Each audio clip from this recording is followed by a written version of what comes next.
Hello बच्चों, welcome back.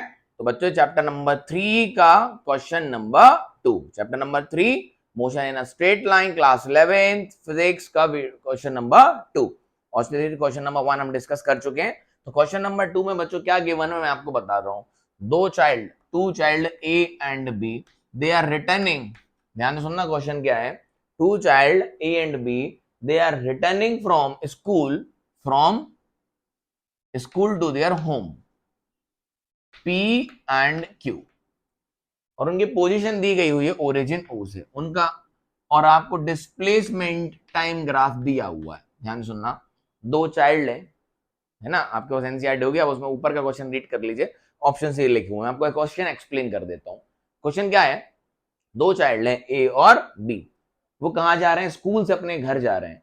ए का घर कहां है, पी पे, और बी के घर की दूरी कहां है, क्यू पे। यस और नो, उनका डिस्टेंस टाइम ग्राफ आपको दिया हुआ है, ये रहा distance time graph of a two child going from school. Origin school कहां है, ओरिजिन ओ, और ए का घर कहां है, पी पे, और बी का घर कहां है, क्यू पे, है ना। डिस्टेंस कितना है, घर स्कूल से ए के घर का डिस्टेंस है पी, और क्यू का बी का क्या है, क्यू। ठीक, तुमको ये बताना है कि इसमें से कौन सी स्टेटमेंट आपको इन बॉक्सेस में से सही और स्टेटमेंट सिलेक्ट करना है। ठीक, तो पहला ऑप्शन है आपका, हम ग्राफ देख लिए हमने, डिस्टेंस टाइम या डिस्प्लेसमेंट टाइम ग्राफ दिया हुआ है ए का और बी का। हम सारा कुछ पढ़ चुके हैं हमारे थ्योरेटिकल वीडियोस में, है ना, कंप्लीट डिस्कशन हो चुका है, तो नॉर्मल सी बात है। ए और B lives closer to the school than B और ए और B lives closer to the school than B और ए। तो ग्राफ देखते हैं।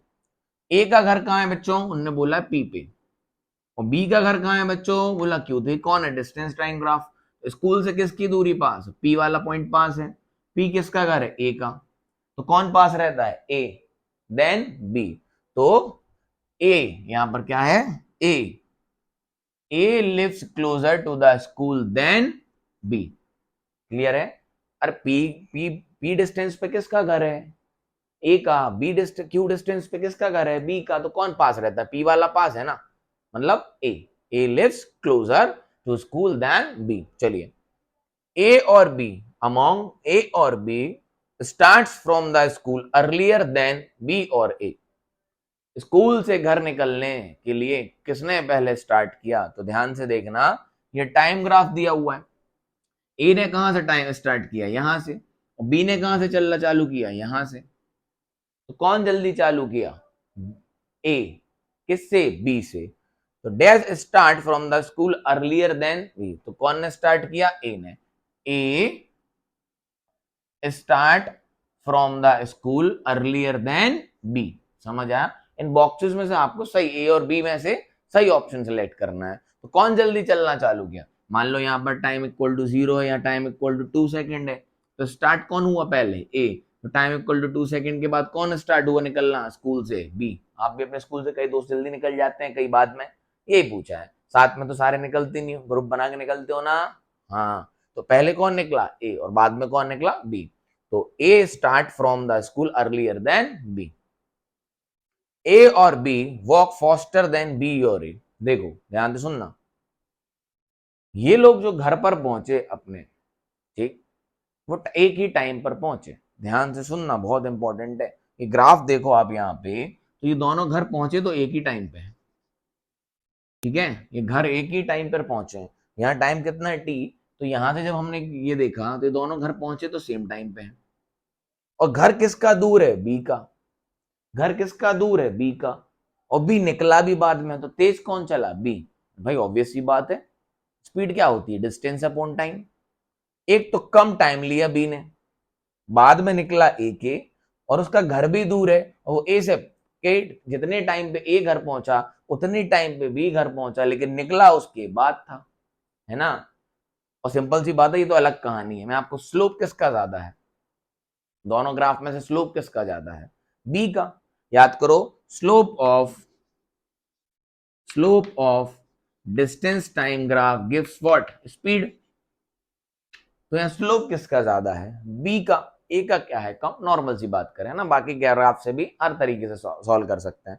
तो किसका स्लोप ज्यादा है बच्चों, स्लोप बी का ज्यादा है, तो बी तेज चला। तो B walk faster than A. समझ गए? ग्राफ से बता सकते। आइए, A and B reach home at the same और डिफरेंट टाइम। तो आप ग्राफ से देख सकते हो बी और ए घर सेम टाइम पर पहुंचे हैं, same time. A and B reach the home at same time, जो भी हमने डिस्कस किया, दोनों घर कैसे पहुंचे हैं? सेम टाइम पे। लास्ट क्वेश्चन, ए और बी ओवरटेक बी और ए ऑन द रोड वंस और ट्वाइस। तो ध्यान से देखना, ये ए तो निकल लिया था पहले ही, बी निकला बाद में, और बी ने ए को ओवरटेक किया। यहां पर पॉइंट देखो, अब ये वाला, ये पॉइंट देखो। अब यस पॉइंट के बाद पहले आगे कौन था? ए था, ये तो निकला ही नहीं था। देखो पहले आगे कौन था? ए था। अरे यस और नो? इस पॉइंट के बाद बी आगे निकल गया। अब देखो, समझ में आया? इस पॉइंट के बाद बी ने किसको ओवरटेक कर लिया? ए को। समझ में आया? तो बी, तभी तो वो सेम, उसका घर दूर है और वो सेम टाइम पे पहुंचा। तो ग्राफ खुद बता रहा है कि इस पॉइंट पे दोनों की क्या हुई? वो क्रॉसिंग। इस पॉइंट टी पे, टी टाइम पे, मैं बोल रहे हैं कोई टाइम टी है, इस टाइम पे दोनों मिले, इस टाइम पे दोनों मिले, और बी कहां निकल गया? आगे। बी की स्पीड ज्यादा है।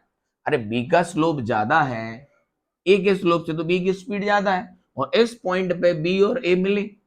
तो जब वो एक बार पे मिल चुके और बी की स्पीड ज्यादा है, तो बी ने किसको ओवरटेक कर लिया? एक जनरल सी बात है, ग्राफ बता रहा है। तो B overtakes A on road once. एक ही बार ओवरटेक किया ना, फिर तो नहीं किया, फिर उसके बाद कहीं क्रॉसिंग हुई? नहीं हुई। ओवरटेक का मतलब क्या होता है? इनका डिस्टेंस सेम होना चाहिए किसी टाइम टी पे। तो देख लो इनका और फिर वो आगे निकल जाए कोई एक, या तो अगर ओवर साथ में चल रहे होंगे तो दोनों लाइन का स्लोप क्या होगा? सेम होगा, है ना? एक ही के ऊपर ओवरलैप कर जाएंगे। लेकिन ये इसको ओवरटेक कर गया। कौन? एक पॉइंट पे ये अलग अलग चले, उसके बाद इस पॉइंट पे दोनों का डिस्टेंस क्या हुआ? सेम, और बी की स्पीड ज्यादा है तो बी आगे निकल गया। समझ में आया? तो B overtake A on the road once. Clarity है? आई होप एक क्वेश्चन क्लियर हो गया होगा। Thank you. Next question next video में, क्वेश्चन नंबर 3।